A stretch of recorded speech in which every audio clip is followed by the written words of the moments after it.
تكلمت أنت عن نادي النصر، تتكلم عن الظلم التحكيمي اللي وصل له في بداية الدوري. الفار هضم حقوق أندية كثيرة، وأكثر نادي تضرر فيها للأمانة وبدون مجاملة نادي النصر، نادي الشباب، النادي الأهلي.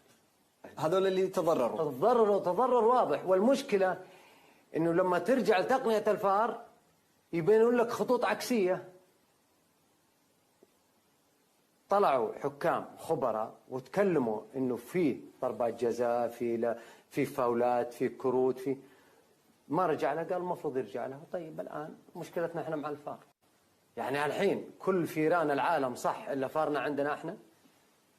من المستفيد من هذه الأضرار على بعض الأندية؟ أكيد في مستفيد. شوف، أي نادي ما تضرر من الفار أو ما يعني استفاد من الفار هو المستفيد. فهمها. هناك مقولة من أيام ما كنتم لاعبين أنتم أنه أكثر نادي يستفيد من التحكيم هو نادي الهلال.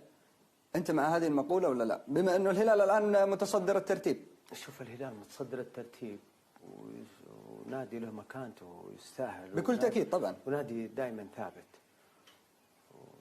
وما هي غريبة عليه. من 40 سنة هو مستفيد في كل شيء.